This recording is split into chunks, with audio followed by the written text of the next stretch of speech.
Hello बच्चों, कैसे हैं आप सब? बढ़िया। ये मुझे उम्मीद है कि आप बढ़िया होंगे, मैं भी बढ़िया हूँ। अब एग्ज़ाम आपके सामने है तो बेटा इसमें बहुत ही मन लगा के पढ़ लो। कुछ दिनों की बात है, आपकी ये सालों की मेहनत सफल हो जाएगी। आज हम आप लोगों के लिए पहला वीडियो दे रहे हैं, क्लास 12th वालों के लिए पहला वीडियो दे रहे हैं केमिस्ट्री का, कि पहले चैप्टर से कुछ बहुविकल्पिक क्वेश्चंस जो इंपॉर्टेंट है, जो आपके एग्जाम के व्यू से बहुत ही इंपॉर्टेंट है। 11 ऑब्जेक्टिव क्वेश्चन हमने रखा है। आने वाले शायद 7 तारीख को आपका केमिस्ट्री का पेपर है। तब तक मैं कोशिश करूंगा कि कम से कम 100 ऑब्जेक्टिव क्वेश्चंस आपको याद करवा दूं, क्योंकि ये बहुत जरूरी है। ऑब्जेक्टिव क्वेश्चन सॉलिड नंबर देता है, क्योंकि अगर सही होगा तो पूरा 1 नंबर मिलना ही मिलना है, गलत होगा तो खत्म। और गलत क्यों होगा? आप लोग मेहनत करने वाले बच्चे हैं, गलत नहीं होगा। तो आइए शुरू करते हैं हम लोग पहला वीडियो। क्लास 12 के लिए पहला वीडियो है। इससे पहले मैंने 7-8 वीडियो क्लास 10 वालों के लिए दे दिया, अब क्लास 12 वालों के लिए ये पहला वीडियो है। तो शुरू करते हैं। पहला क्वेश्चन है 0.2m यानी कि मोलर। कैपिटल एम का मोलरता होता है, स्मॉल एम मोलरता होता है। तो 0.2m H2SO4 विलयन की सांद्रता ग्राम प्रति लीटर में होगी, ग्राम प्रति लीटर में होगी। तो सबसे पहले इसमें क्या करेंगे हम, H2SO4 का अणुभार ज्ञात कर ले। तो इसका अणुभार कितना होगा आप ज्ञात कीजिएगा। तो यह 2 हो जाएगा, यह 32 और ये 64, मतलब कुल जोड़ने पर, जोड़ देता हूं मैं, ये 4 बार है ऑक्सीजन, तो 16 चौके 64, यानी कि कुल ये हो जाएगा 98। सांद्रता बराबर होता है मोलरता गुणे अणुभार। मोलरता है 0.2, अणुभार आ गया 98, यानी कि ये हो जाएगा 8 दूना 16 और 9 दूना 18, 19, 19.6 ग्राम प्रति लीटर। यहाँ पर ऑप्शन नंबर डी सही है, ग्राम प्रति लीटर।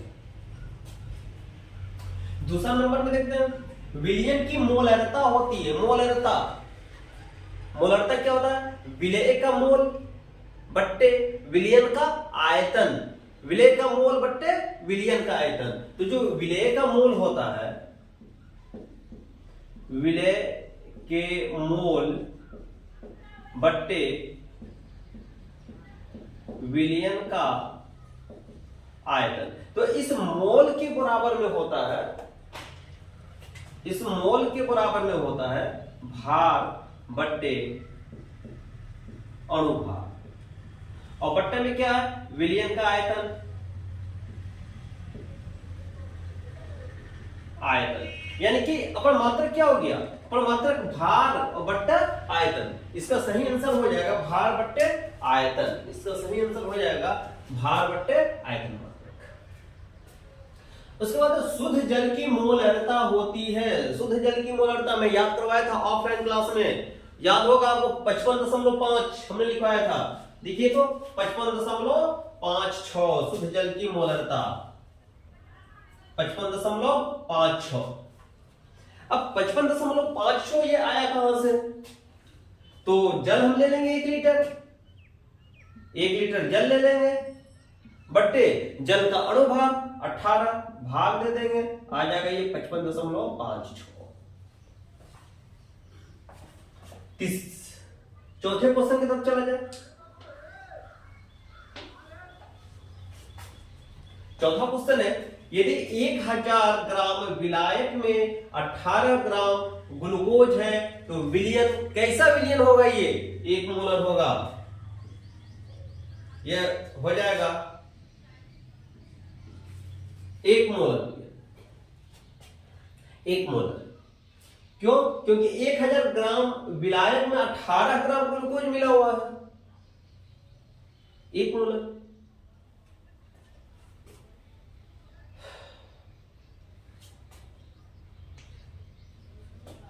पांचवा नंबर में देखते हैं हम H3PO4 के 1 मोलर विलयन की नॉर्मलता क्या होगी? 1 मोलर विलयन की नॉर्मलता क्या होगी? यहां पर क्षारकता कितनी है? अगर क्षारकता देखें क्वेश्चन नंबर 5 में, तो ये क्षारकता 3 है, हाइड्रोजन की संख्या 3 है, यानी कि क्षारकता 3 है। कितना मोलर कितना है? 1 है। तो नॉर्मलता बराबर क्या चीज? क्षारकता गुण मोलरता। क्षारकता है 3, मोलरता है 1, यानी कि हो जाएगा 3n। 3 नॉर्मल कहां गया? ये रहा 3 normal. Option number D. Question number 6 देखते हैं हम।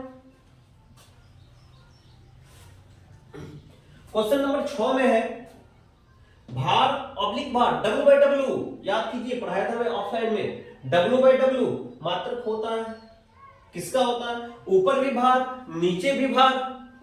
विलेय का मोल बट्टे विलायक का द्रव्यमान। याद कीजिए, किसका होता है? मोललता। ये हो जाएगा मोललता। Option number D. 7वां नंबर में है 90 ग्राम जल में, जल का मात्रक, विलायक का मात्रक कितना? 90 ग्राम। 90 ग्राम जल में 1.8 ग्राम ग्लूकोज का मोल प्रभाज है।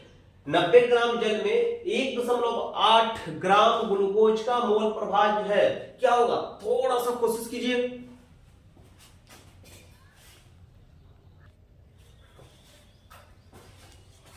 हाँ बच्चों, क्या होगा? चलो शुरू करते हैं। क्या करा? मोल प्रभाज बराबर क्या होता है? मोल प्रभाज बराबर ग्लूकोज का मोल। ग्लूकोज इसमें क्या है? विलायक है। तो यहां पर हम चलो लिखते हैं पूरा। ग्लूकोज का मोल बट्टे जल का मोल प्लस ग्लूकोज का मोल।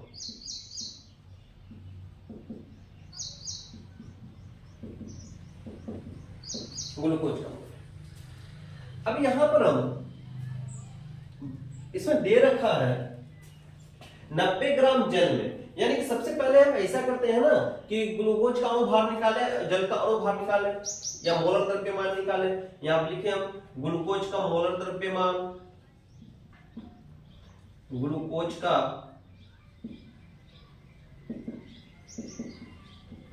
मोलर द्रव्यमान कितना होता है? अगर आप निकालिएगा तो इसका मोलर द्रव्यमान आ जाएगा 180। जल का मोलर द्रव्यमान ये आ जाएगा 18। मोल बराबर होता है क्या? भार बट्टे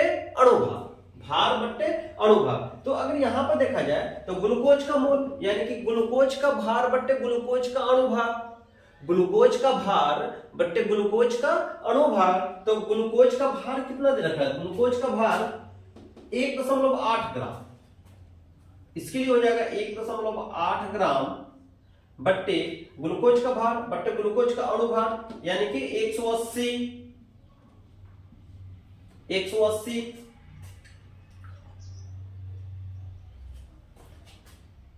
इसको अगर हम खत्म कर दें, 1 जीरो बन जाएगा। 18 क्या है? 18 1/100। जल का अगर हम भार निकालें, जल का भार दे रखा है 90 ग्राम, तो जल का मोल बराबर क्या होगा? भार बट्टे अणुभार। जल का मोल बराबर भार बट्टे अणुभार, यानी कि 1000/18। अभी हम लोगों ने निकाला था 55.56। और ग्लूकोज का मोल निकल चुका है। तो इसमें हमको कह रहा है क्वेश्चन में कि ग्लूकोज का मोल प्रभाज्य क्या होगा। तो ग्लूकोज का मोल प्रभाज्य बराबर हो जाएगा 1 इसको अगर हम करें 0.01, यानी कि अब ये हो जाएगा 0.01 बट्टे 55.56 प्लस 0.01,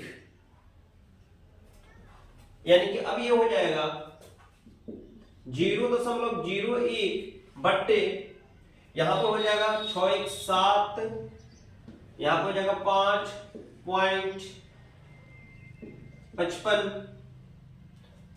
अब यह दशमलव से दशमलव जब खत्म हो जाएगा, 2 अंक पर, इधर से 2 अंक के बाद दशमलव, 2 अंक के बाद दशमलव, यानी कि ये फाइनली हो जाएगा 1 बट्टे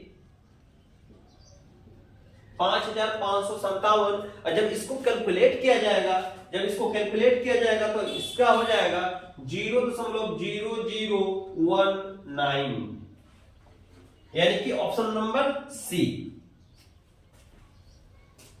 चलिए क्वेश्चन नंबर 8 देखते हैं हम। कह रहे हैं कि गोताखोरों के सिलेंडर में कौन सी गैस भरी होती है? Helium gas. अच्छा, हीलियम कितना भरी होती है पता है? 11.7%। हीलियम 11.7%। ऑक्सीजन कितना होता? ऑक्सीजन की मात्रा कितनी होती है? ऑक्सीजन की मात्रा होती है 32.15%, और नाइट्रोजन की मात्रा होती है 56% लगभग। नाइट्रोजन की मात्रा होती है 56.2%। हीलियम 11.7%, नाइट्रोजन 56.2%, और ऑक्सीजन होता है 32.15%। ओके, यानी कि इसमें कौन सी गैस मिलाई जाती है? इसमें मिलाई जाती है हीलियम गैस। रुधिर में ऑक्सीजन की कमी से होने वाला रोग एनॉक्सिया बीमारी होती है, जो रुधिर में ऑक्सीजन की कमी से होती है। 10वां नंबर, तुल्यांकी भार होता है, तुल्यांकी भार बराबर होता है अणु भार बट्टे संयोजकता गुणांक। इसमें क्या है कि 95% एल्कोहल तथा 5% जल आपस में जब हम मिलाते हैं तो वो किस तरह का मिश्रण होता है? स्थिर क्वाथी, न्यूनतम स्थिर क्वाथी, या अधिकतम स्थिर क्वाथी, या न्यूनतम क्वथनांकी परिवर्ती स्थिर क्वाथी, या अधिकतम क्वथनांकी परिवर्ती क्वाथी मिश्रण। ये जो टॉपिक है क्वथनांक में उन्नयन का, जिसको मैं ऑफलाइन पढ़ाया था और बहुत ही अच्छे तरीके से पढ़ाया था, इसका जो आंसर होगा न्यूनतम क्वथनांकी स्थिर क्वाथी मिश्रण। आपको याद होगा कि अल्कोहल सिर्फ हम ले रहे थे तो उसका बॉइलिंग पॉइंट 78.5 डिग्री सेल्सियस था। जल का बॉइलिंग पॉइंट 100 डिग्री सेल्सियस था। लेकिन जब दोनों को हमने मिक्स कर दिया था तो उसका बॉइलिंग पॉइंट हो गया था 78.5 डिग्री सेल्सियस। इसमें जो इसका सही ऑप्शन होगा वो ऑप्शन नंबर 1 है, न्यूनतम क्वथनांकी स्थिर क्वाथी मिश्रण। तो आज सिर्फ 11 क्वेश्चन, कल फिर हम 11 क्वेश्चन लेकर आएंगे और आप लोग प्रत्येक क्वेश्चन को अच्छे से पढ़िए, देखिए, इससे याद जल्दी होता है।